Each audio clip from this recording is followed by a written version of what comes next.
please come up on stage and introduce our next awardee.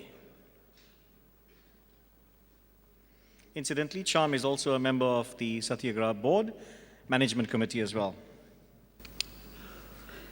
Hello, good evening all. Paul is up to his nonsense as per usual.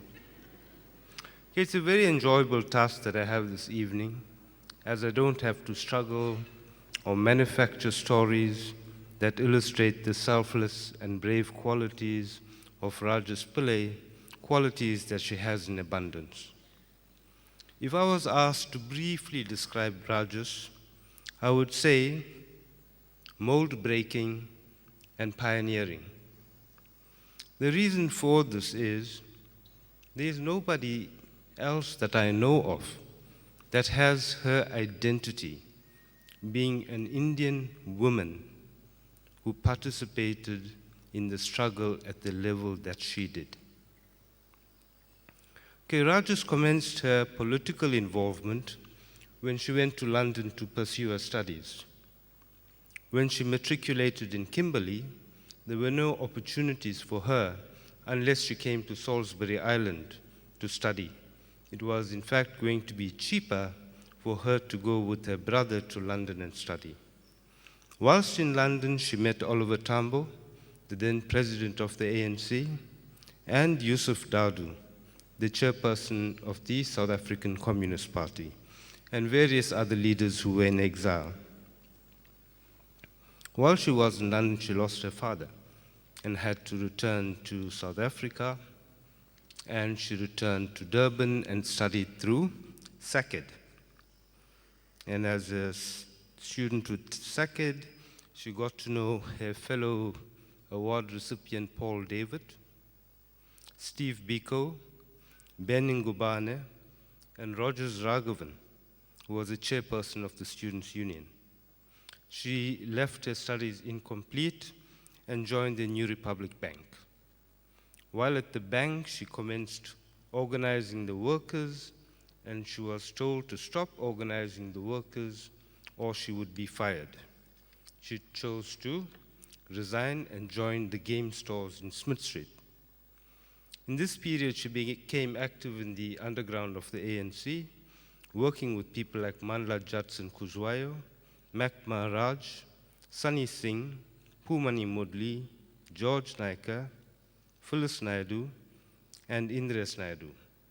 Her work comprised of recruiting people into the ANC structures and to ferry them abroad to Botswana or Swaziland. However, in 1977, she met an ANC courier who was in fact working for the apartheid regime. Her cover was blown, and she had to leave the country or face arrest. She left the country after a brief stay in her own VW vehicle, which was parked in a secluded spot. That is how difficult it was to organize safe accommodation. She took her VW into Swaziland, and the ANC promptly nationalized it. A far cry from today's prevailing economic policy. From 1977 to 78, she worked for the Swaziland Council of Churches and advocated for greater awareness about apartheid crimes and solidarity and care with the victims of apartheid atrocities. Rajas then underwent further training in Angola, where she was injured in a hand grenade accident. Also injured with her were Irene and Dorothy. She underwent surgery in Angola, while Luanda was in the grips of chaos in its own internal wars. The operation was not entirely successful and had to be redone in Swaziland. The work that Rajas did is something that few people know about because it wasn't public work, it was secret work. She performed the task of being the bridge between the leadership in Lusaka and the operatives inside the country. It was work that was very risky, as her comrades who she worked with Quite a number of them disappeared. Others were kidnapped, including our deputy minister with us today, Ismail Ibrahim. Joe Pele, Ibi, Zweli Nyanda, all faced apartheid invasions that either captured or killed them. Amongst the people she also worked with was Patum Shlomi, Jabu Mtalani, Ruth First, Krishna Rabilal, all victims of apartheid assassinations. It was only going to be a matter of time before her own turn was bound to come. Continually, the people around her had to move homes, change their accommodation, and that kind of life leads to severe trauma. It is not natural for human beings to keep secrets. You may try to keep a secret about yourself, but when you keep secrets that if you divulge can lead other people into grave danger, those are not the secrets you want to keep. Those are the secrets that Ray kept. She still carries the physical and emotional scars as trophies of her ability to survive and thrive even under the greatest odds. It became so dangerous for Rajas to continue her work in the frontline states that she was moved to Lusaka and focused on building the SACP. In all of her assignments, she displayed the qualities of a perfectionist, demanding compliance with the highest standards of discipline and behavior. In 1990, she returned to South Africa and offered her services to the non-governmental organizations. She became a regular volunteer at the Center for Community and Labor Studies. She remains a valuable repository of political and community organizational knowledge that we should all draw upon. Rajas is not well known. She's not a household celebrity, but a genuine heroine that we can all aim to emulate. Thank you.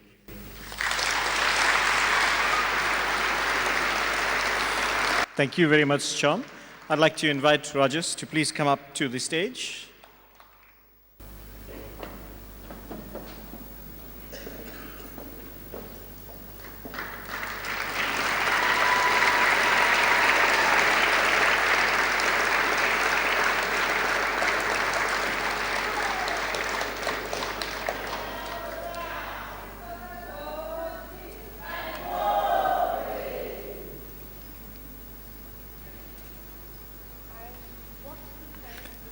I'd like to invite Rajas to come to the podium and give us her acceptance speech.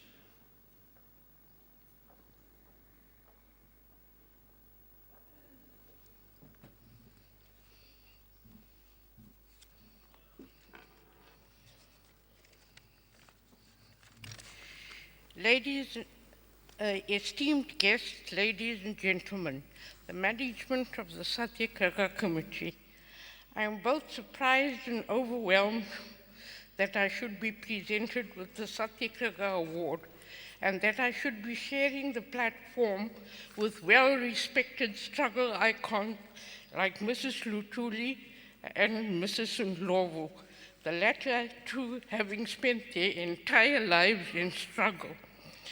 I wish to thank the organizing committee for acknowledging me in this way. However, I must state that I cannot take this award as personal triumph for myself. You will recall that from 1961, many fled the country either to escape imprisonment or to seek better conditions abroad. In exile, there were hundreds of refugees who fled the country after the Sharpeville and Soweto uprisings. Many of them joined Umkhonto we Sizwe in exile. You will recall that the ANC decision to follow the path of armed revolution was only taken after all peaceful means of protest inside the country had been exhausted. In exile, I was to find that the liberation movement had two wings. the political wing headed by Chris Hani, and the military by Joe Modise.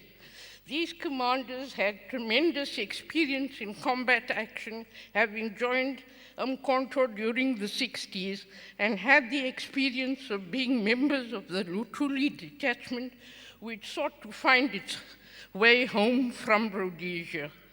Their long struggle to return to the country was a dream which could not be realized till 1990. In exile, therefore, given the difficulties of being in a foreign country with all its problems, we have to survive, and survive we did, united in the dream of realizing a free South Africa dedicated to the tenets of the Freedom Charter, which states, South Africa belongs to all those who live in it, black and white. The exile conditions of being pursued by the police, the onslaught of the SADF against refugees in the neighboring countries, kidnappings, abductions, bombings were the order of the day. We set about our work of establishing the ANC where we'd been granted refugee status and simultaneously maintained a link on the home front. We had many setbacks due to various levels of infiltration by the SADF. Our recruits were poisoned in the camps. There was poisoning of food, drinks, booby trapping of cars, bombing in the frontline states, several attempts on the lives of those who were known to be the leaders of the struggle. I speak of Slovo, McMurad, Ruth First, William Kanile, Shadrach Mapumulu, Jalson Kuzwayo, Zweli Nyanda, Krish Rabilo, Lenny Naidu, Johannes Mkhwanazi, Moses Mabida, and even those who died abroad. I speak of activists who left the country to seek out the ANC in their thousands from 1961 to 1990. These include Comrade Ganile, whose ear was sawn off during torture, John Gomomo, Stephen Dlamini, Stanley Mabizela, Patrick Nyawase, Joe Pillay, Krish Rabila, Lenny Naidu, Absalom Duma, who was bombed when he went to fetch post from the post boxes. They stood firm despite the arduous conditions. Then there are mysterious deaths of Elvis Governor, very much like the death of Albert Lutuli. At an organizing level, the youth were juxtaposed with the older comrades. It was never easy for someone from the potato boycott generation to interact with the Soweto generation. It was determination of the young lions, as Chris Hani called us, that attention was focused on the home front rather than on the international level by itself. I cannot end without acknowledging our past president, O.R. Tambo, who was the overall commander in exile, who served more than 35 years as the acting president in exile and never claimed the title for himself. He was a sterling leader, respected by all the ranks within the ANC and internationally. His words, when interviewed by the BBC, was that the ANC is one of the oldest liberation movements in Africa. He stated that the principles and aims enunciated in the Freedom Charter was something that is steeped in the consciousness of all its members who sought democratic change. It is therefore a movement that cannot die. The ANC was born in 1912 and has survived to the present in all its formation. I therefore accept this award in the name of all those who gave their lives to the struggle and the many who have come home after long spells in exile and those who spent long years on Robben Island till 1990, not forgetting those who died while engaged in struggle, like Ahmed Tumor, killed in detention, Hussein Hafaji, who was killed, Babla Saluji, who died in detention, who's this? One Roxo, who was buried on Robben Island before the family could get there. Mapetla Mohapi, who was killed in detention, and Sangoma called him Gluli, who was hanged in detention. These are the unsung heroes of our revolution. Their deaths are stamped in the psyche of all those who are aware of the atrocities of the past regime. In conclusion, I say Amanda Awetu, Pambili to a new South Africa, with the accent on reconstruction and development, teaching and training in all the various streams of our society. Thank you.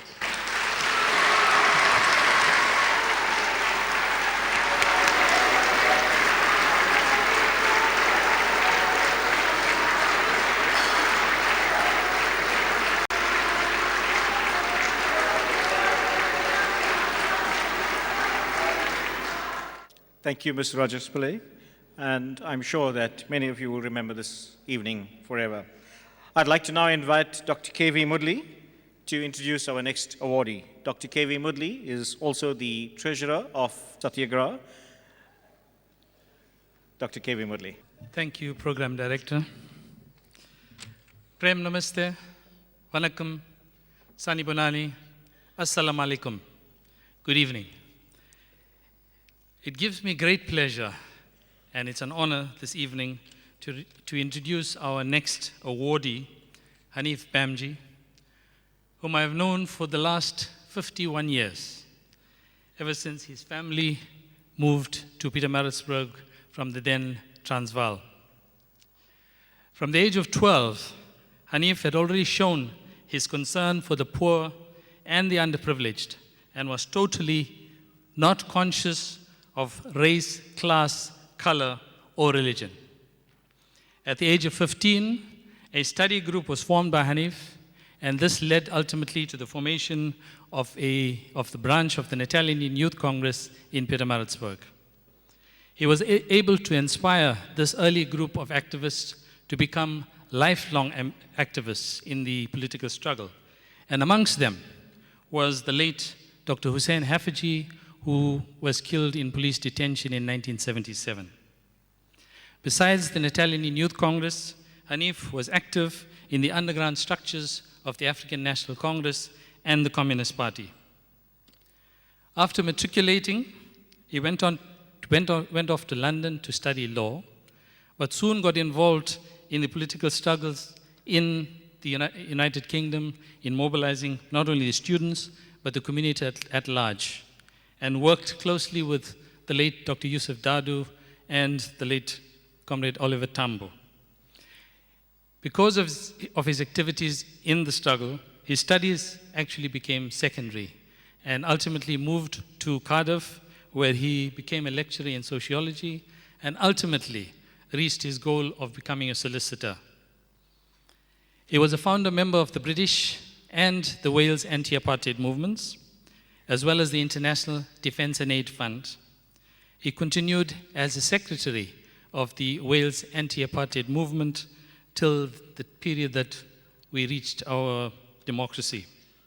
However, he continued with his work in the United Kingdom and elsewhere in the world, and formed a new NGO called Action for Southern Africa, and has been coming on a yearly basis to South Africa to support various charitable organizations, NGOs in this country. For all the work that he did at an international level, he was awarded the OBE by the Queen of England. Hanif not only preached non-racism and non-sexism, but practiced it throughout his life. As a confirmed communist from the time we matriculated together, he has remained true to these principles ever since. He dedicated his entire life to the anti-apartheid struggle at the international level, and played a pivotal role in this pillar of struggle for freedom and democracy in South Africa. It is therefore fitting that his role at an international level be recognized today. Please welcome Hanif Bamji.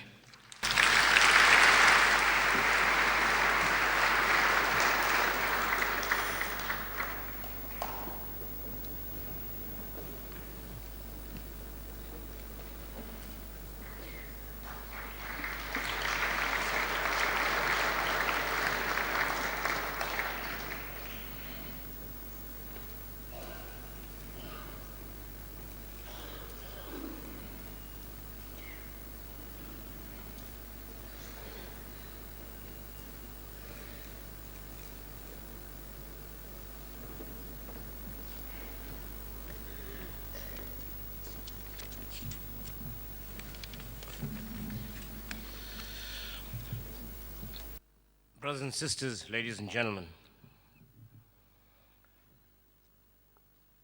awards are awards given to individuals from time to time, but those awards would not materialize if that individual did not have behind him an army of activists. When I obtained the OBE from the Queen of England, there was a major debate, would you believe it or not, with the members of the anti-apartheid movement in the UK as to whether I should accept or refuse. I'm not a royalist, never have been, and I'm not in favor of the monarchy, never have been. But our argument was, and the argument of almost 99.9% recurring people was, we accept this award not as an individual, but for the work of the anti-apartheid movement. Years ago, Maggie Thatcher, the erstwhile right-wing Prime Minister of Britain, whose neo-colonial policies or neoliberal policies of economics seem to be followed sadly by many governments, including our own, said that Nelson Mandela was a communist. She refused to meet the leadership of the anti-apartheid movement, including Trevor Huddleston in the United Kingdom, on the grounds that we were communists. But we accepted that award because now I shook hands with the royalty. In the same way, I accept this award, but not as a recognition of my work in the anti-apartheid movement, but as a recognition for those thousands upon thousands of individuals throughout the world who adopted the anti-apartheid cause as their own. I mean as their own. And we need to talk in real color terms. Brothers and sisters, although the anti-apartheid movement had become an international movement, let us not forget that the vast majority of supporters were white men and white women in Europe and America and Australia and New Zealand.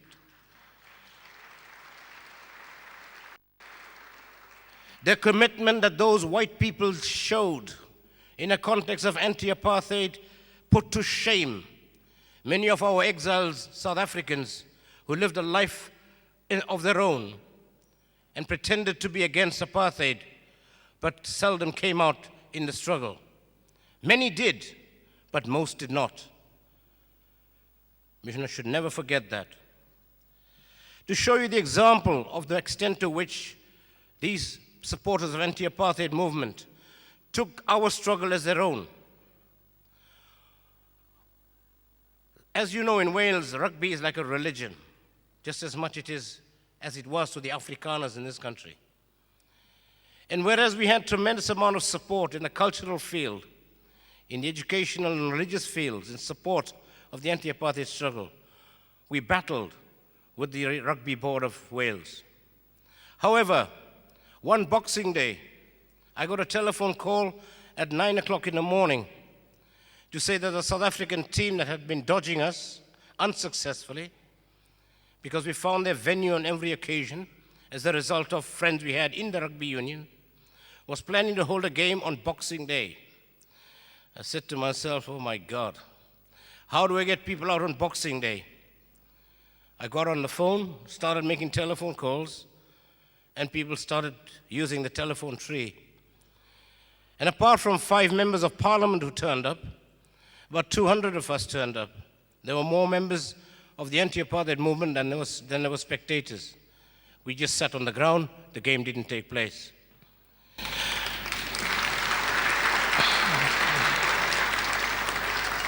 And that is why I say that the commitment by some of those people abroad, not just in the UK, in Australia and New Zealand and elsewhere, the United States, must never be forgotten.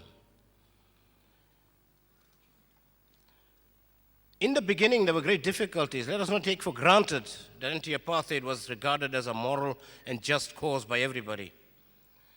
In the late 60s, particularly after UDI in Rhodesia, we had to try and battle against this notion of kith and kin. And if you stood on a platform saying, armed road, the only road, one solution, revolution in South Africa, when after Archbishop Desmond Tutu came to Wales and the cry of a just war became acceptable, To a lot of people, they had kith and kin in South Africa. And we had some difficulties convincing them that despite their kith and kin, ours was a struggle not against individuals, but the system of apartheid. We succeeded eventually. Brothers and sisters, the level of support eventually by about 1988, 89, 1990 had become universal. Nelson Mandela's name had become a household name throughout the length and breadth of Europe, America, and the world. The question of liberation was round the corner. Inside South Africa, the mass movement galvanized and galvanized and mobilized and mobilized. And the level to which the situation in South Africa became daily news in almost every newspaper inspired people more and more. And the twin pillars of mass action, the armed struggle, and the international efforts to isolate South Africa eventually saw the coming of 1990 and then 1994. However, I would be failing in my duty if I did not make some comments about the current situation. Not only in the context of voicing what I keep hearing year in, year after year, on my visits to South Africa or even meeting people abroad from South Africa. The disappointments are vast. To the international community, many of whom were left-wing radicals of one shape or another, they had given their lives to South Africa because they believed that this would be the socialist utopia. It was not to be. If it was not to be, and if it was a disappointment to the people abroad, how much more of a disappointment is it to our own people? I'm not saying Rome is going to be built in a day, but we've had 15 years. In those 15 years, we should have seen a bit more. I'm reminded of the old adage that all that evil requires to succeed is for good people to do nothing. And for those good people who did so much in terms of mass action, and for those good people who sit here today, it is about time for us to force the politicians and ask them to restore the people's confidence, because their confidences are lacking.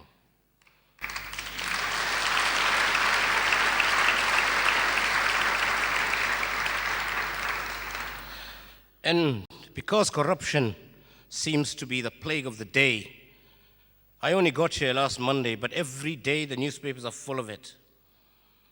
I say to the politicians, to thine own self be true, and it must follow as night follows day. Then thou shalt be true to thyself. That's not from me, that's from Shakespeare. To those people who have made so much of money as a result of what they call, euphemistically, black empowerment and become billionaires, they don't deserve to be because they have not done what was expected.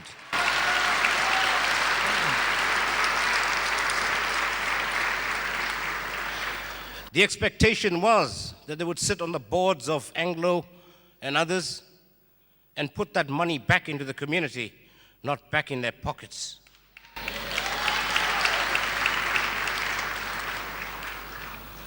It is every person's duty in life, an obligation, to put back into this world at least the equivalent of what he or she took out. In the words of Mahatma Gandhi, the difference between what we do and what we are capable of doing, would suffice to solve most problems. Brothers and sisters, the Freedom Charter has been mentioned here several times today. But like Clause 4 in the United Kingdom, it was buried by neoliberals in the UK. Clause 4 was talking about more commitment to the people, social means of production as far as possible. That clause 4 in the Labour Party in the UK was buried by the neoliberals. It has been buried by the neoliberals who've run this country for some time. Let us resurrect it, and if the current government does not, it is up to the people of this country to resurrect the Freedom Charter. Thank you.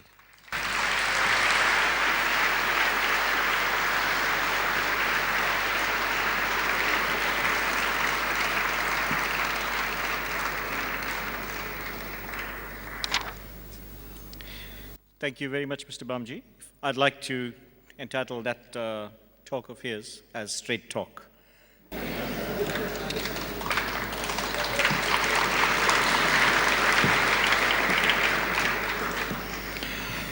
would also like to take this opportunity to welcome the Deputy Minister of Foreign Affairs, the Honorable Ibrahim Ismail Ibrahim, who, despite a very busy schedule for the day, managed to fly in today. So we'd like to welcome him to this function. Our next item is a musical item by Anthony Joseph, and I'd like to invite him to come along to the stage.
Thank you, Anthony Joseph, for that beautiful rendition of Abide With Me. You can see why it is a favorite of Bapu's.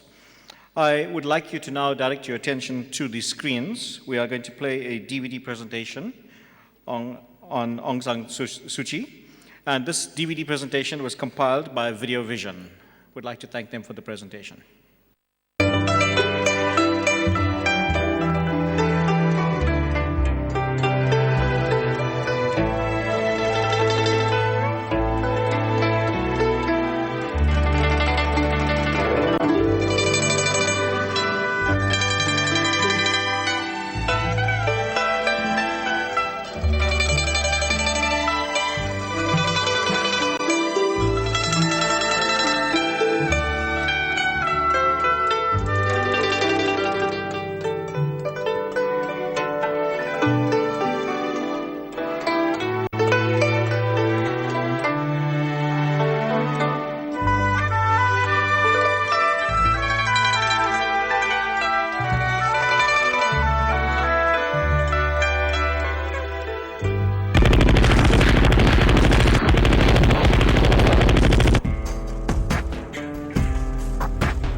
There is, of course, no independent and impartial judiciary in Burma, and as a result, whatever the junta wants and whenever they want to do it is what will happen. Well, her suffering, of course, is indicative of the broader suffering of the 47 million people who live in the country, and indeed, it's deeply, deeply sad what's going on.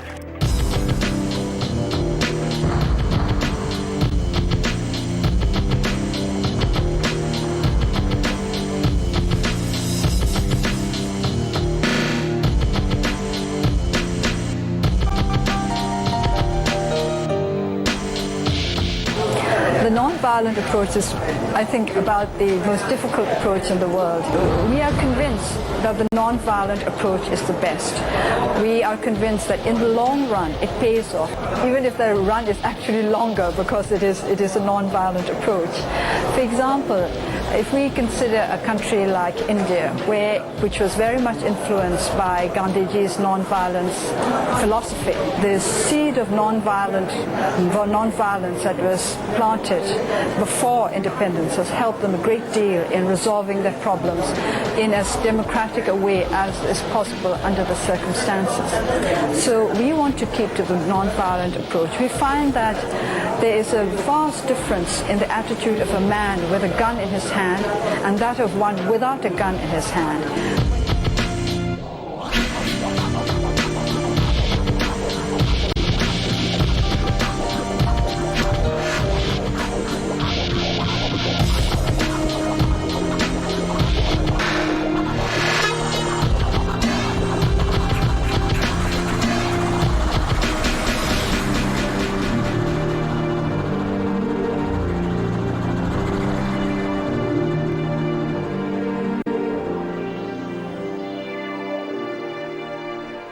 Would like to thank Video Vision for that DVD presentation. I'd like to now invite a senior trustee of the Gandhi Development Trust, Paddy Kearney, to please come up to the stage. Paddy Kearney will now tell you about the International Award and introduce the awardee.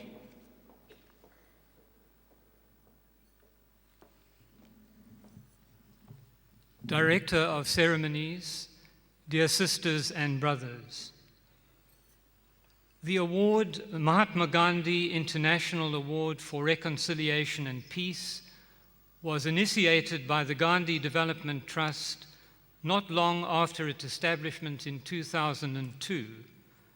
The award was presented for the first time in 2003 to mark the centenary of the first newspaper started by Mahatma Gandhi, known as Indian Opinion. The award has been given annually since that year by 3 Gandhian organizations. In addition to the Gandhi Development Trust, the M.K. Gandhi Institute for Nonviolence, based in Memphis in the USA, the Mahatma Gandhi Foundation, based in India. These three organizations believe that the Gandhian ideals of nonviolence, compassion, love, and understanding are even more important and more urgently needed in the world today than they were in the time of Mahatma Gandhi. It is our hope that many people will see the awardees as role models, that many will be inspired by these outstanding personalities to choose peaceful solutions.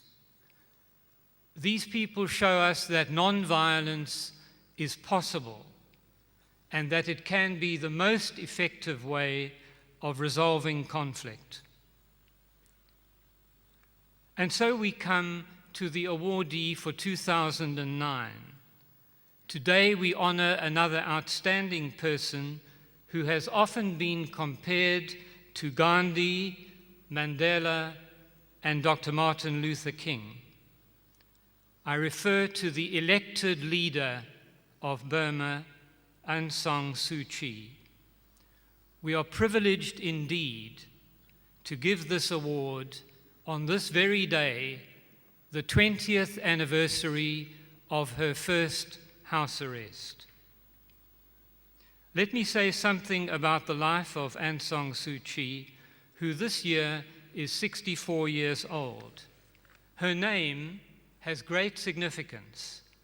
Aung San is the name of her father, the great independence hero of Burma. Suu is her grandmother's name, and Kyi is her mother's name. General Aung San, her father, was acting as transitional Prime Minister of Burma when he was assassinated during a cabinet meeting on the 19th of July, 1947, very soon after Burma achieved its independence. Suu Kyi was at that time only 2 years old, so she hardly knew her father, but came to know and admire him through research and through writing his biography. She was much influenced by Gandhi. She has been much influenced by Gandhi, whose life and work she heard about for the first time as a teenager. Another major influence in her life has been Buddhism. She studied in the United Kingdom, where she met her husband, Michael Arris. They have 2 sons, Alexander and Kim, 26 and 22 years old. When Suu Kyi returned to Burma to look after her dying mother, she began to take an active part in politics and was seen as the successor to her legendary father, and was catapulted to the highest office in the leading opposition party, the National League for Democracy. Suu Kyi's leadership and popularity were a great threat to the military regime, so they placed her under house arrest on the 20th of July, 1989. For 13 of those 20 years, she has lived under those severe restrictions. As you saw in the video, the National League for Democracy won elections in 1990. They won 82% of the vote. But the military regime nullified the elections, and Suu Kyi was not allowed to take office. Since then, she has steadily refused any offer to leave Burma to be with her family, because she knows she would not be allowed back into Burma. Even when her husband was dying of cancer in 1999, he was not allowed by the Burmese regime to visit her. Suu Kyi has won numerous international awards, including the Sakharov Prize from the European Parliament, the United States Presidential Medal of Freedom, and the Nehru Award from India. But most notable of all was the Nobel Peace Prize in 1991. Suu Kyi is, I think, the only Nobel laureate who was not able to attend the award ceremony, and she has continued to suffer appalling repression many years after that award. As we celebrate her courage here today, her desire for reconciliation and a just peace, her staunch commitment to nonviolence, her marvelous serenity and wit, you saw some of that in the DVD, and her self-discipline, as we celebrate all those qualities, we remember that she is now in Yangon's Insign prison, on trial on a trumped-up charge. We read in today's newspapers that yesterday, in celebrating the anniversary of her father's assassination, what did she do? She gave gifts of food to people in the prison hospital. We are not sure that she even knows about the ceremony happening here this evening and the fact that she is receiving this award. Ila Gandhi sent a letter informing Suu Kyi about the award to the Burmese ambassador in Pretoria with a request that it be personally delivered to Suu Kyi. The letter was returned unopened. The ambassador, of course, would have known what the contents were because Ila had taken the precaution of emailing the letter to him as well. Fortunately, tonight we have Dr. Sein Vin, Prime Minister in exile of Burma, to receive the award on behalf of Aung San Suu Kyi.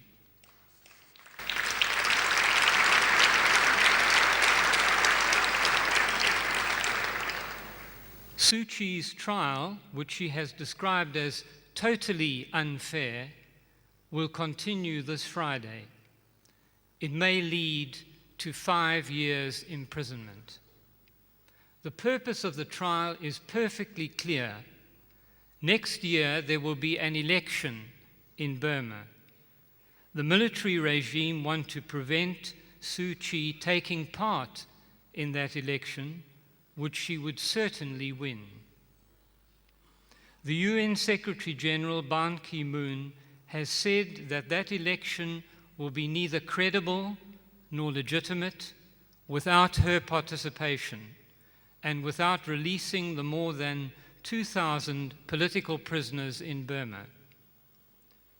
The plight of Suu Kyi and the Burmese people is a great challenge to us in South Africa.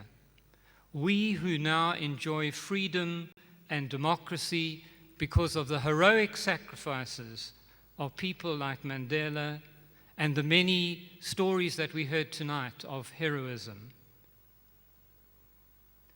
but also because of the great international support that we have also heard about tonight, that we received for our vigorous struggle. I would like to end with some words of Suu Kyi herself.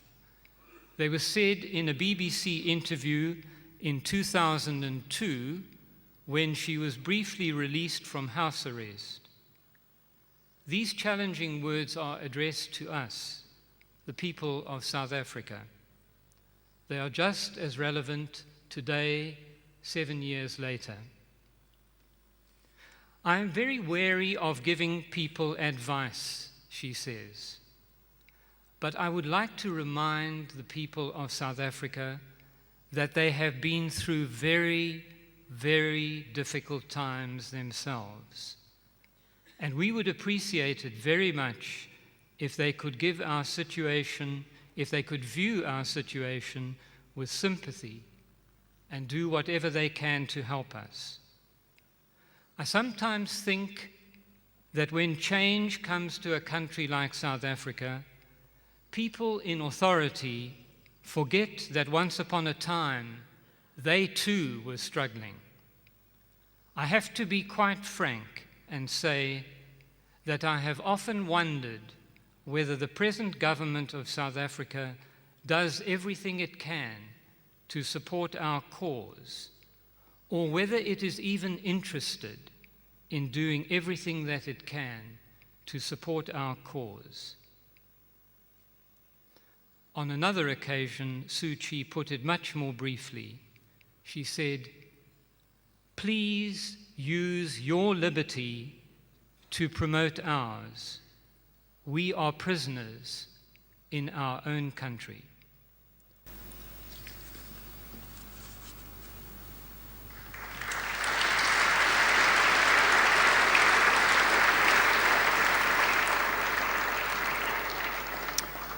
I'd like to invite Paddy, please don't go away.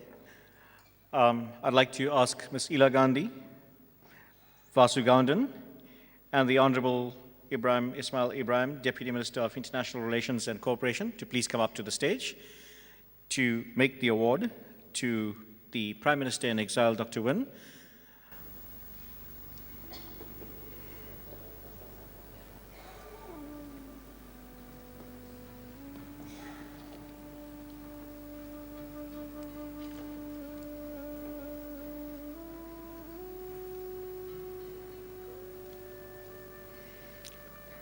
You waiting for Ms. Ila Gandhi?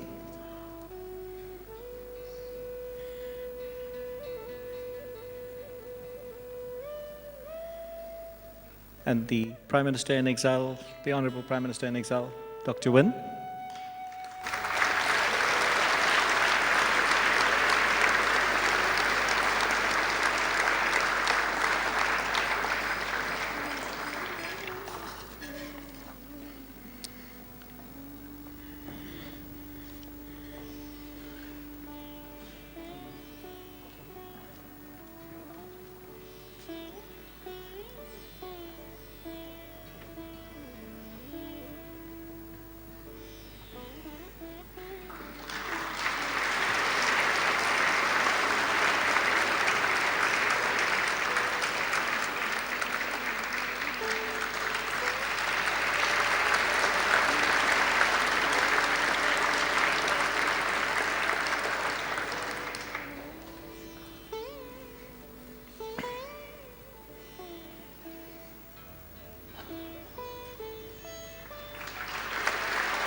We'd like to invite Dr. Win to make an acceptance speech. Thank you very much to the Honorable Minister and trustees of the Gandhi Development Trust.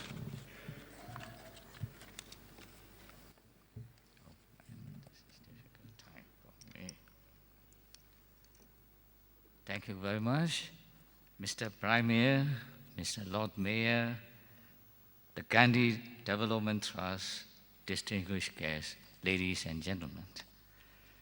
First, I would like to express that it is a great honor for me to receive this prestigious award, this Gandhi International Award for Reconciliation and Peace on behalf of Aung San Suu Kyi. Well, we all want for her to come personally, but as you know, it is impossible, and I have to come and accept on behalf of her. So I would like to express my thanks on behalf of her and on behalf of the people of Burma to the Gandhi Trust Foundation for giving this award to Aung San Suu Kyi and to the people of Burma. Well, it is said maybe he will not know about this event, but of course we will try our best to convey this message through radios and televisions. But she is now very much isolated, as you know, in insane prison. But I could say definitely, knowing her very well, she will say this prize is not for me, but for the people of Burma.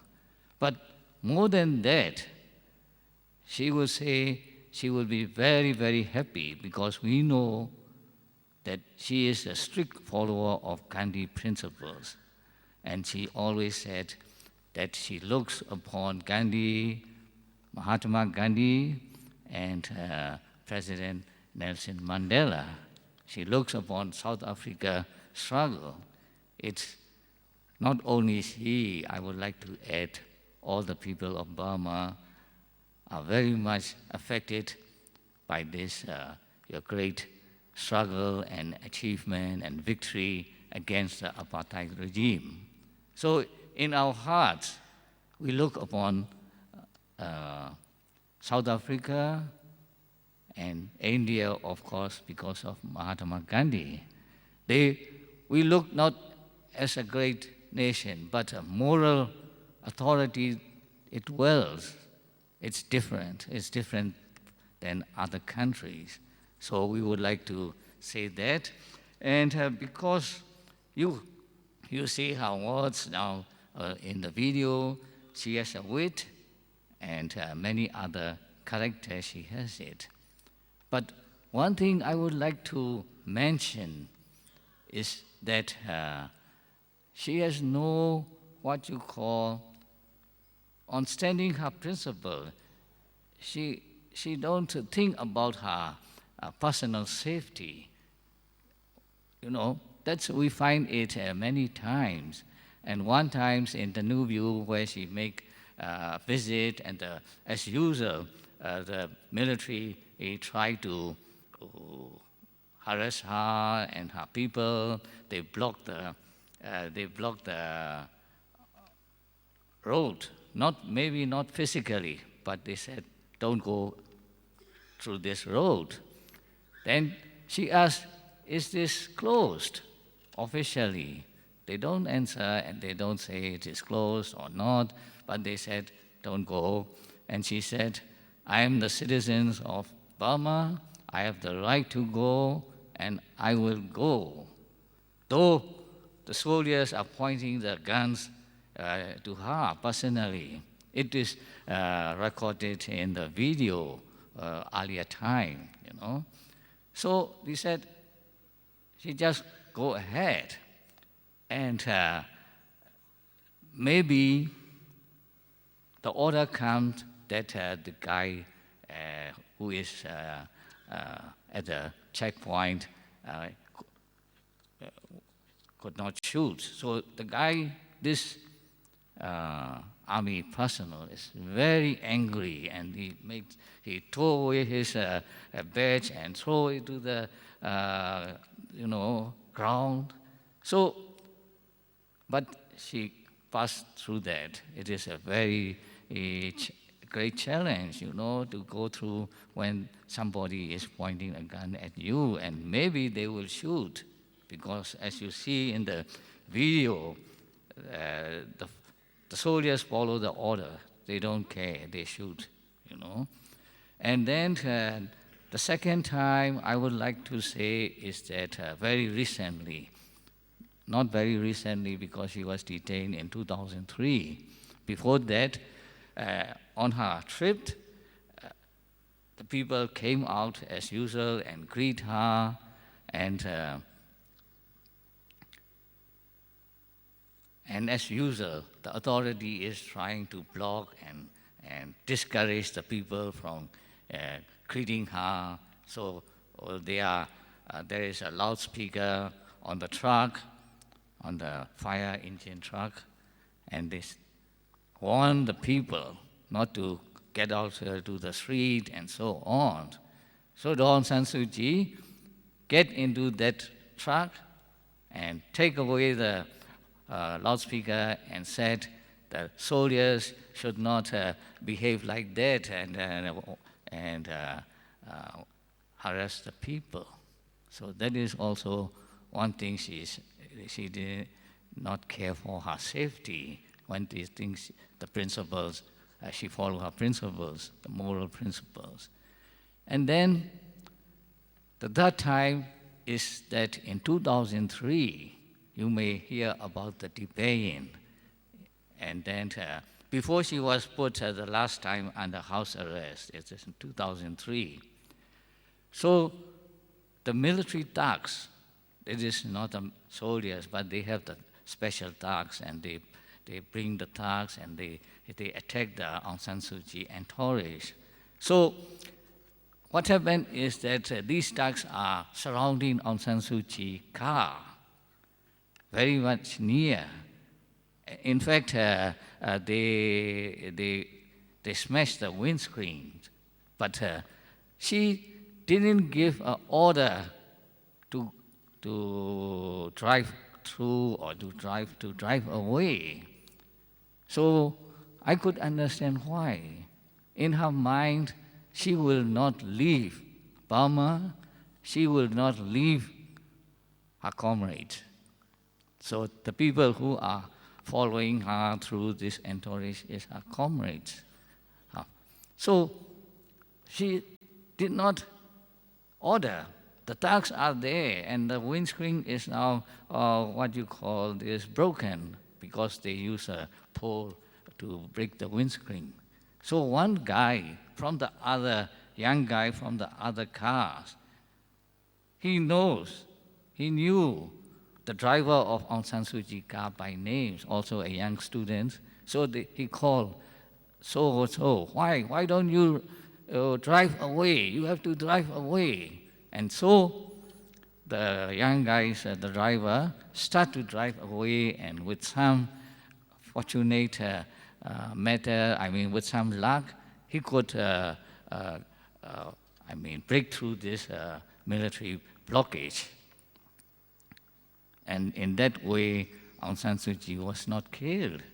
I cannot imagine. The windscreen is already broken. So it is not only an intimidation, it is a plot to kill, in my opinion. So it is a mob. The military will say, oh, we do not kill her, but the mob, we cannot control the mob.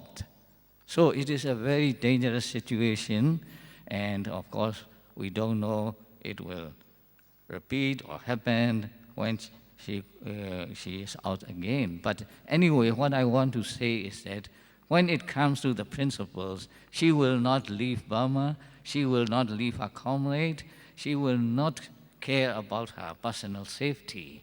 That's very remarkable from her, what you call, character. And she is a strict follower of Mahatma Gandhi, and from the very beginning, in '88, she offered herself as a go-between between the military, the army, and the people, that is students, mostly students. Because her father was a student leader before he became this, he stepped up in his career. He was a student leader. He also was the founder of the army. So the army has respect and love for Aung San, her father, and the students, of course, this is the national leaders, and they love Aung San. So as a daughter of Aung San, her father, she offered herself as a negotiator or go-between or like that between the military and the students. So from the very beginning, she is not taking the position of the leadership, because the leaflet came out, and then she offered herself between these two parties, the military and the students. But the students found out in that way that Aung San Suu Kyi is now in Rangoon. So they go and ask her to lead the struggle. And maybe after long deliberation, she accepted that. And when she accepted that, I believe she knows very well what it could lead to her life. That means when she accepts that, she has to accept everything, prisons, killing, or family life, no more family life. But knowing that, she accepted. She accepted, and from '88 onwards, you know the story that how she go through that.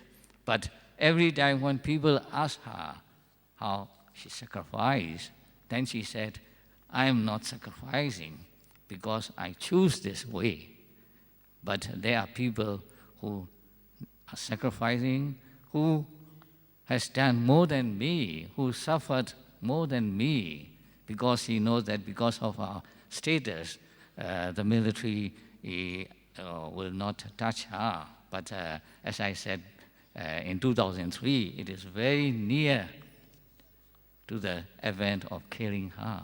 So we honored and we look upon her courage. She has a great moral courage, but physically you can see she is very frail, and she is also thinking about other people. When she was under house arrest, she makes cakes and try to give it to the soldiers. So the military don't like it. The military really don't like that gesture. You know, there's a victim giving cakes to the soldiers who is guarding her. But the soldiers like that. The soldiers like that. And then they change the soldiers many times so that there won't be any kind of reciprocal or kindness. And then when it announced that in her this July 19th day, she sent fruits to the hospital, prison hospital. That is very typical for her, to think about other people's. And when she said in an interview, if you don't get afraid, you will not hate the people. You will not, even if they are military guards or whatever, because you are not afraid of them, you have a compassion for them. So in that way, you know, she has behaved very correctly, and because of that, everybody who come in touch with her really respect her, you know. And more than that, I would like to say that the military should be very, very cautious in dealing with her. She is the only person who could say to the people not to take revenge, to reconcile, and to build a new country. She is the only person who could tell also the ethnic nationalities to be together. So it is not only valuable for us in the future, it is also outlet for the military. But she has given award for warning, and she will say whatever she thinks correct. What she said is that we have to choose between dialogue or utter devastation. Burma is well on the road to devastation, what we call a failed state. The military is getting all the money from the oil, but the peoples are going down. So it could not last forever. You know, there will be problems, and these problems will create regional problems. So what we are asking the countries around the world, including South Africa, is that to support Burma cause and to support the United Nations initiative. The United Nations Ban Ki-moon has put 5 points. One of these is to make the 2010 election credible. But right now we don't see any light in the tunnel. But we will not give up. The people inside will not give up. Aung San Suu Kyi will definitely not give up. We will go ahead, but we need your support in any way it could be done. Aung San Suu Kyi herself has said that.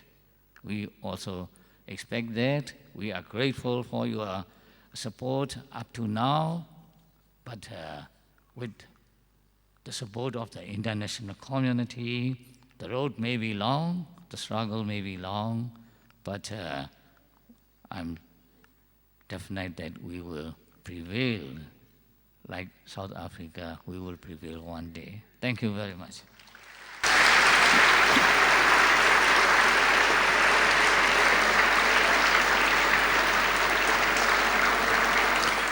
We'd like to thank Dr. Wen, and we hope that for the people of Burma, peace, truth, nonviolence, and justice will prevail, and that they will end up having free and fair democratic elections soon.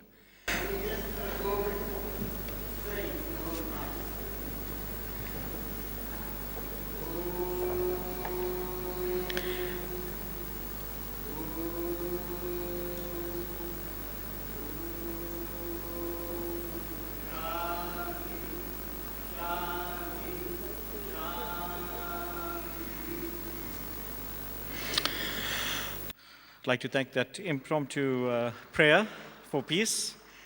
It is a prayer for peace. Ladies and gentlemen, it's my pleasure to ask our Honorable Premier of KZN, Dr. Zweli Mkhize, to come up and address us. Just to tell you, I think everybody knows our Honorable Premier, but I'd like to just say that he's been involved with the Gandhi Development Trust and Satyagraha for the last 7 years and has given us a lot of support. During his inaugural speech as the Honorable Premier of KZN, he made a very important statement which I took to heart and I hope others do. He said it's time for people to stop seeing themselves through the eyes of yesterday and instead work to build a rainbow nation. Ladies and gentlemen, the Honorable Premier. Thank you, Program Director, the members of the Gandhi Development Trust, our honored guests who received the award on behalf of Aung San Suu Kyi, Mr. Sein Vin, the Prime Minister in exile, and the leader of the people in Burma, my colleague, the Deputy Minister for International Relations and Cooperation, Comrade Ahmed Ibrahim, and my other colleagues present, Comrade Mewa, Comrade Logi Naidu, the Deputy Mayor, the families that have been honored today, Comrade Regis Pillay and the Lutuli family, the Jovu family, Comrade Paul David's family, Bamji family, and Steele. Friends, comrades, ladies and gentlemen, it is indeed an honor to be part of this very inspiring occasion. I want to start by paying tribute to Comrade Ila Gandhi and the Gandhi Development Trust and all the other members of the trust for this very important initiative of honoring our heroes of our struggle, but also heroes of struggles in the international arena outside our borders. We thank you because these awards, although they come from a particular organization, they are a reflection of our collective sense of gratitude and respect to those who have been honored. We do congratulate the people of Burma in the name of Aung San Suu Kyi for receiving the award, but we're also saying we understand that the award on its own is not a reflection of a joyous occasion. It's a reflection of leadership, of courage, of people who are dedicated to the liberation of others despite the risk that such a leadership might pose on their own lives. We want to assure Mr. Vin, that the people of South Africa and the government of South Africa supports the struggle of the people of Burma.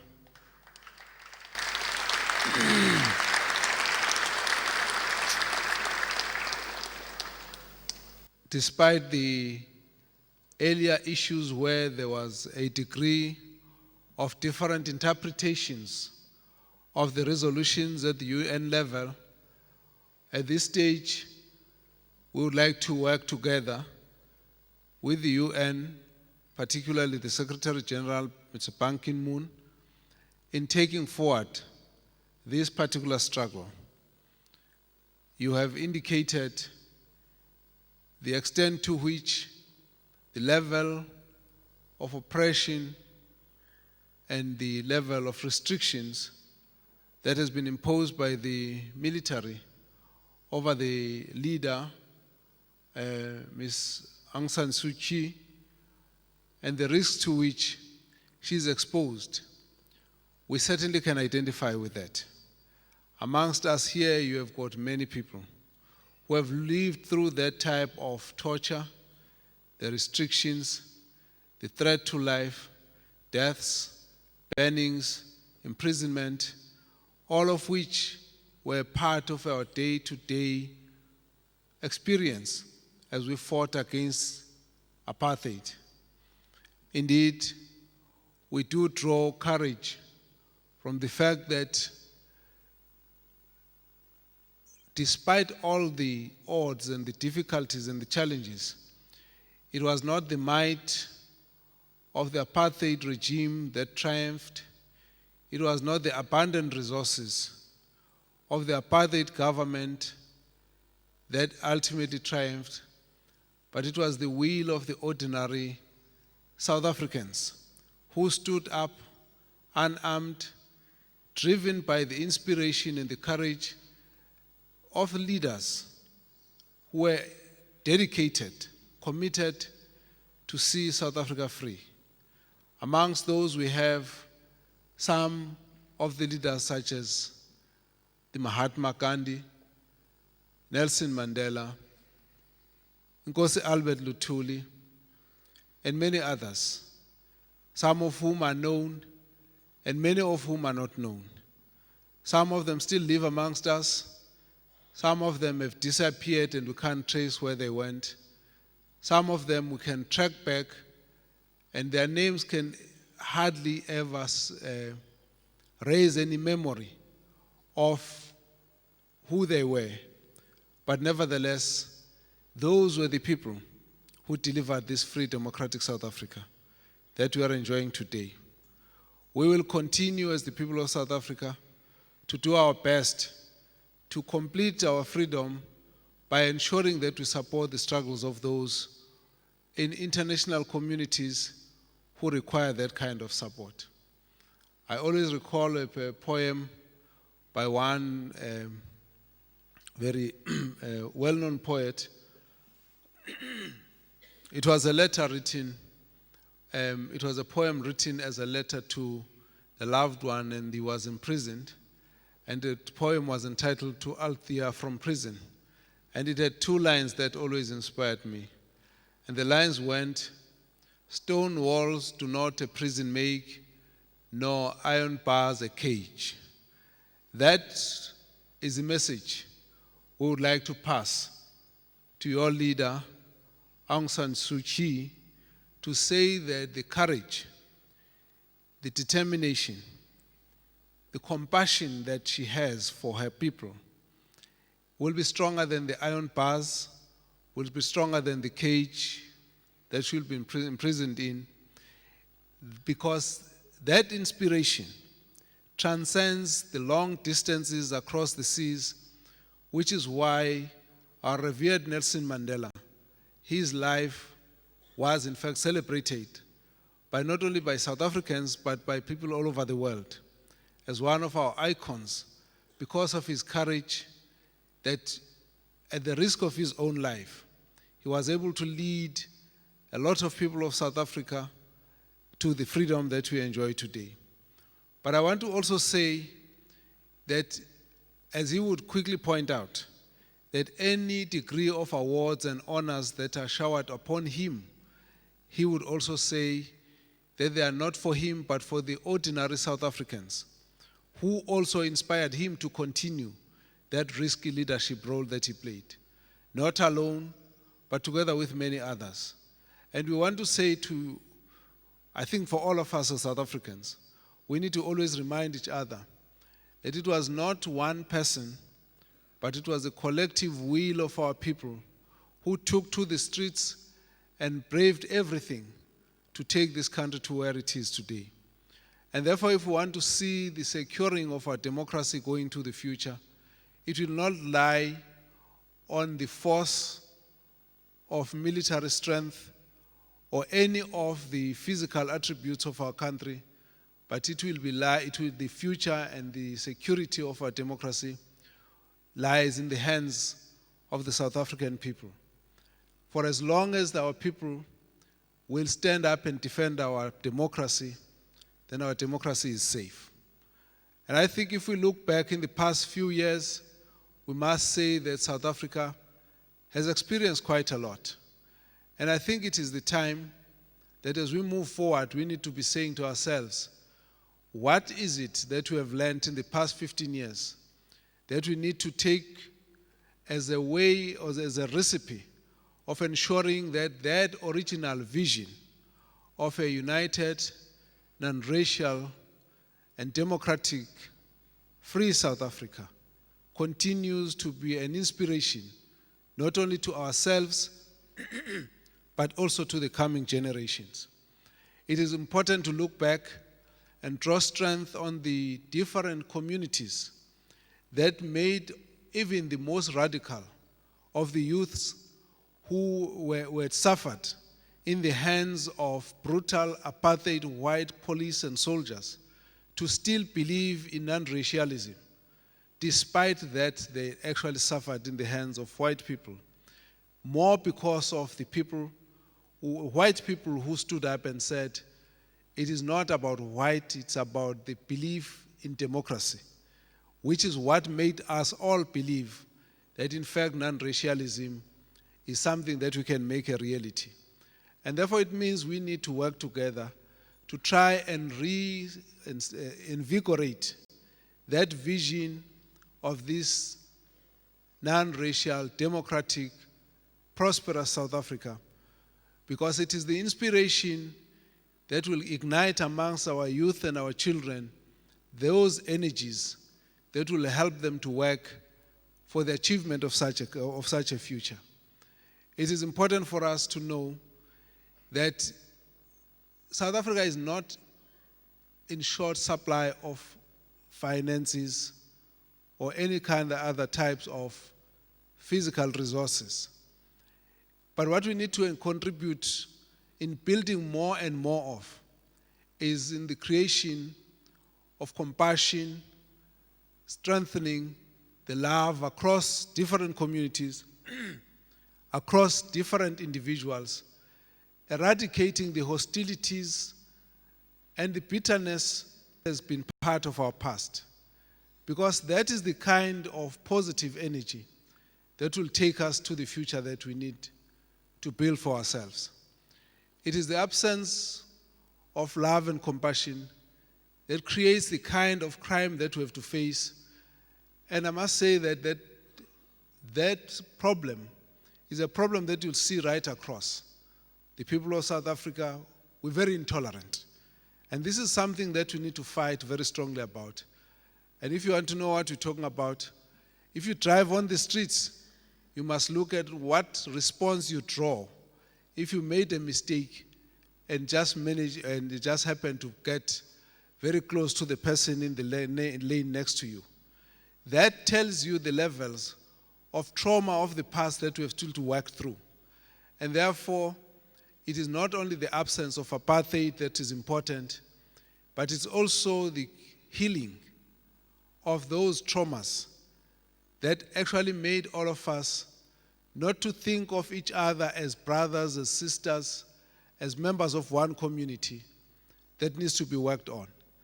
And therefore, the future of South Africa is not a future that will be dependent only on economic growth, but it will be a future that will be dependent on us going back to those values, those human values that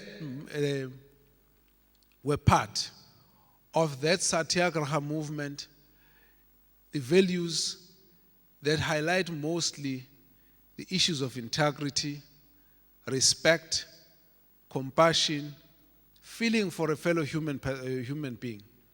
These are the feelings that are part of the values that were actually coined right in this country.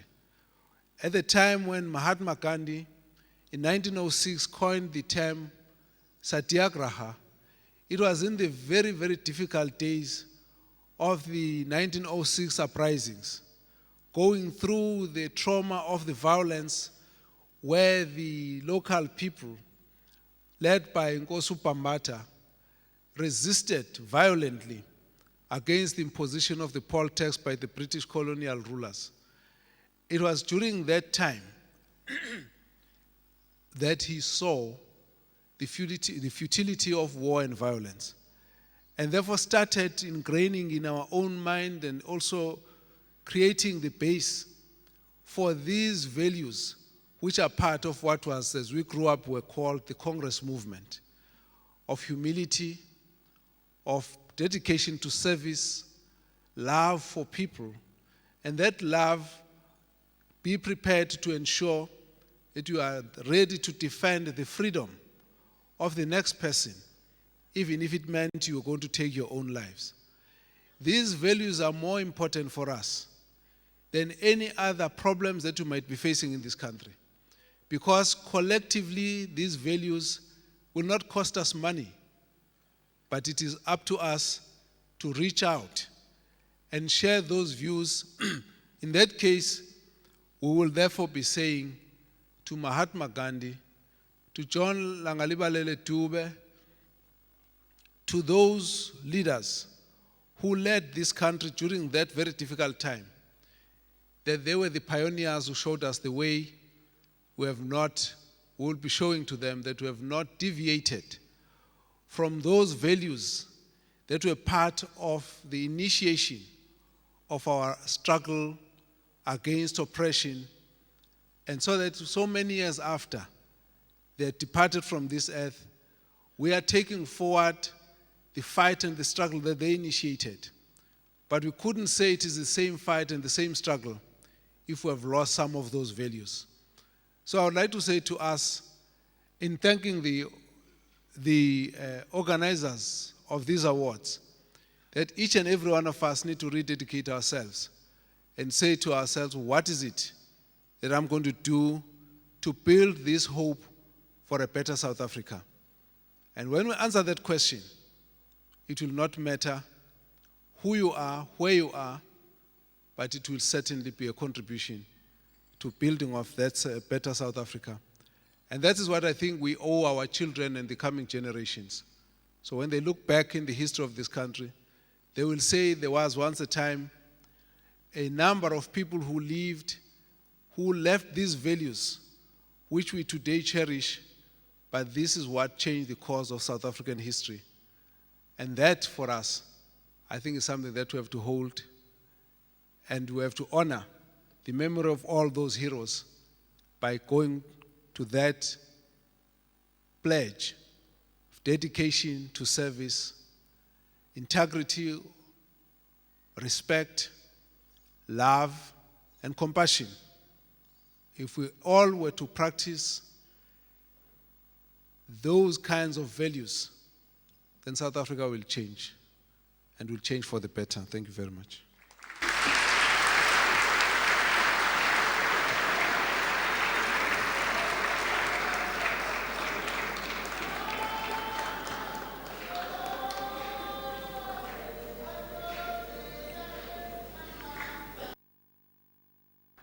I'd like to thank the Honorable Premier, Dr. Zweli Mkhize, for that very inspiring speech, and I certainly hope that we all take that message back home, because it is indeed an inspiring speech. Ladies and gentlemen, while dinner is being served, Verushka Patta, would be presenting another dance to us. And this is a dance which is a tribute to the people of Burma. And Beena Jagjivan will again explain the significance of the dance to you. Voice of Freedom is a dance dedicated to and inspired by Aung San Suu Kyi, a symbol of unbeatable courage and a champion of human dignity. A core belief of loving kindness informs her motivation that kindness and truth can move people more strongly than any form of coercion. Presenting Varushka Pata for Voice of Freedom. The dance opens with a hymn for humanity, where we see that at our core, we are soul. It is a new dawn, which welcomes the birth of a girl child, who grows to be a woman of dignity, love, compassion, truth, and equanimity. She speaks to her people, who hold her in great esteem. She reaches out to them to express freedom and stands by them in their time of need. We see Buddhist monks in meditation, and then receiving alms and bestowing blessings to the people.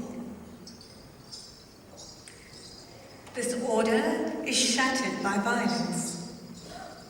Disturbed by this, the monks respond by turning over their alms bowls, refusing to accept the brutal oppression. Her voice is heard. Her vision is respected.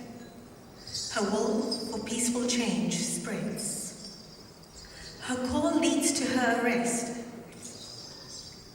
She is of firm resolve, and isolation cannot conquer her or her will for her people. Her inner resolve is strengthened to seek freedom from physical confines and emit a realization that ultimately we have freedom of soul.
शयनं पद्मनाभं सुरेशं विश्वाधारं गगनसदृशं शान्ताकारं भुजगशयनं पद्मनाभं सुरेशं विश्वाधारं गगनसदृशं शान्ताकारं भुजगशयनं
Kitaka din.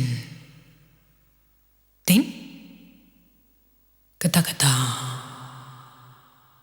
Tarikitaka, tarikitaka, tarikitaka, Din? Tadari, tadana. Takataka, junoda, juno, tadimi. Dimi tarikitaka, takita, Takadimi tarikita taka tarikita taka tarikita taka taka taka tarikita taka ta. Din? Takita takita takita takita takita takita takita takita takita takita takita tatakuja takadina din katum. Katatakuja takadina din katum.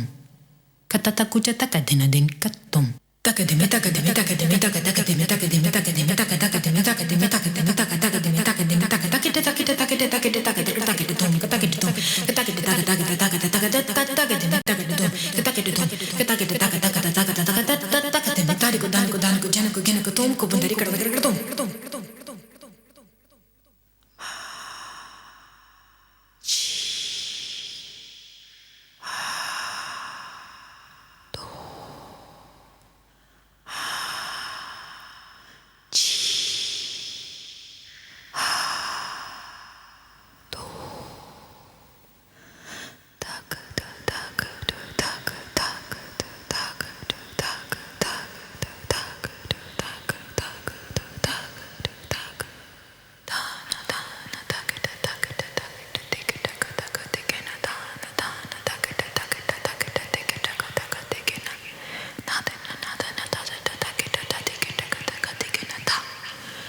Dana dana takita takita takita dikita kata katikina dana dana takita takita takita dikita kata katikina nadana nadana takita takita takita kata katikina da nadana nadana takita takita takita kata katikina da nadana nadana takita takita takita kata katikina da tariku danaku danaku danaku janaku genaku danaku janaku genaku danaku danaku danaku janaku genaku tum kubandari kada kada tum kada kada tum kada kada tum.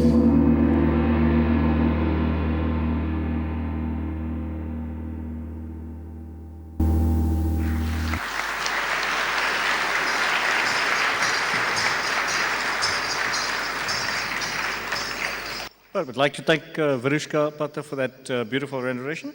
And ladies and gentlemen, while your meals are being served, I'm going to invite Anthony Joseph to come up onto the stage and render one more item.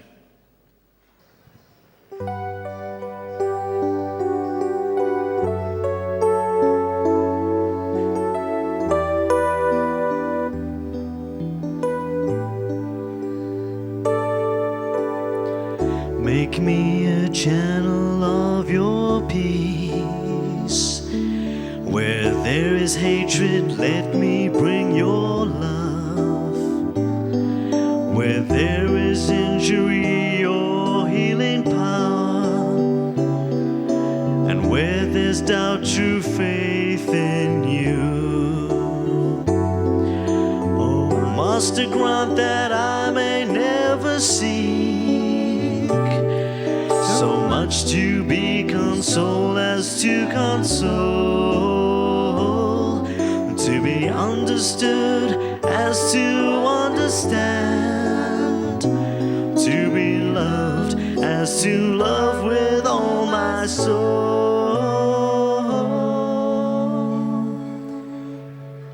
Make me a channel of your peace. Despair in life, let me bring home. Where there is darkness, only light. And where there's sadness, ever joy. Oh, Master, grant that I may never seek so much to be consoled as to console, to be understood as to understand, to be loved as to love with all my soul.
is in pardoning that we are pardoned, in giving to all men that we receive, and in dying that we are born to eternal life. O Master, grant that I may never seek so much to be consoled as to console, to be understood as to understand, to be loved as to love with all my soul. Make me a channel of your peace. It is in pardoning that we are pardoned, in giving to all men that we receive, and in dying that we are born to eternal life, and in dying that we are born to eternal life.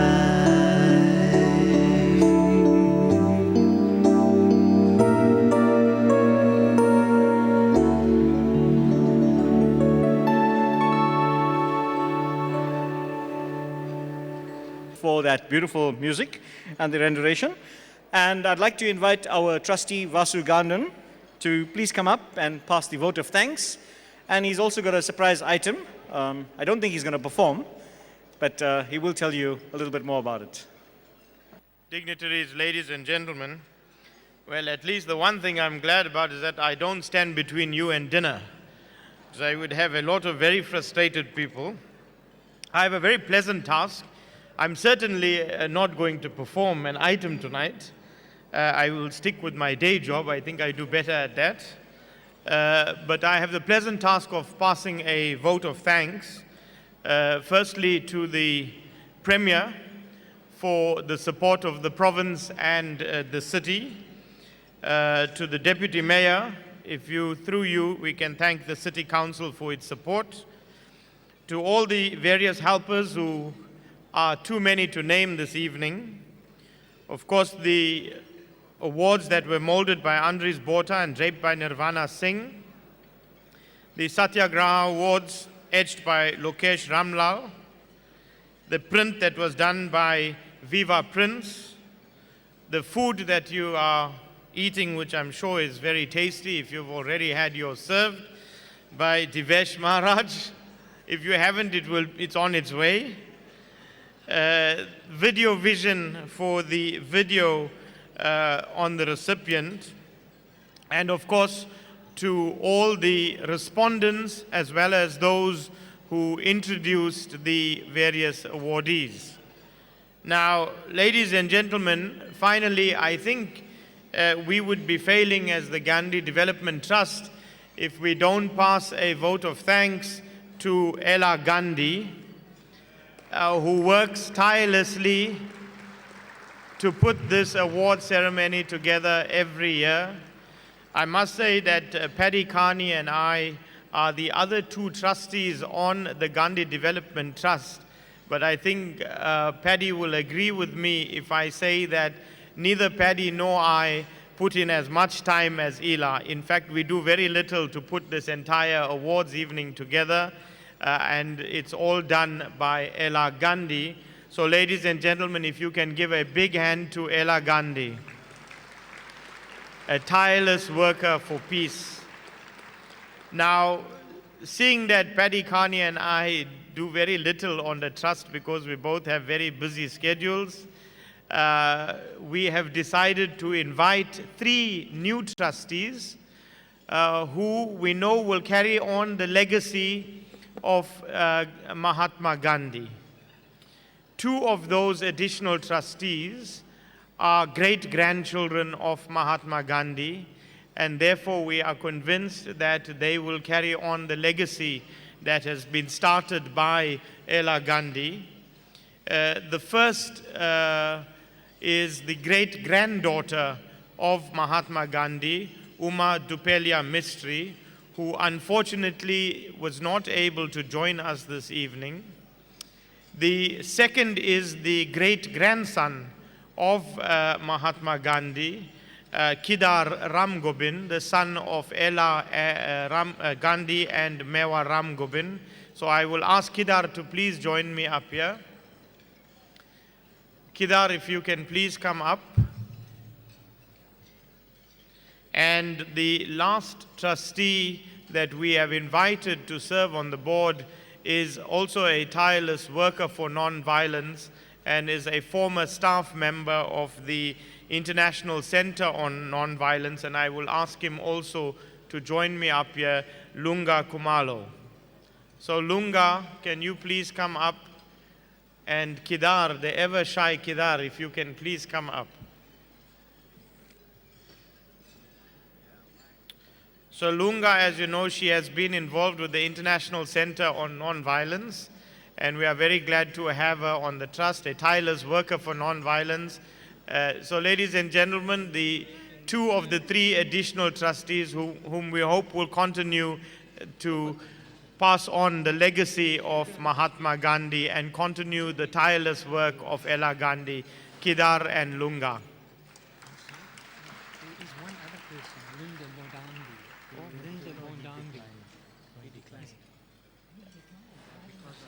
Thank you very much, ladies and gentlemen. Have a wonderful evening, and thank you all for attending. Well, ladies and gentlemen, that brings us to a conclusion of the evening's events. We'd like to thank Vasu Gandhan for making the thank you speech. And I hope that you enjoy your meals. A little later on, I'd like to ask all the awardees to, after they've had their meals, if they could please come up on stage. We have had requests from the press to do a photo shoot with all the awardees together. So if that is possible, a little after dinner. Thank you very much.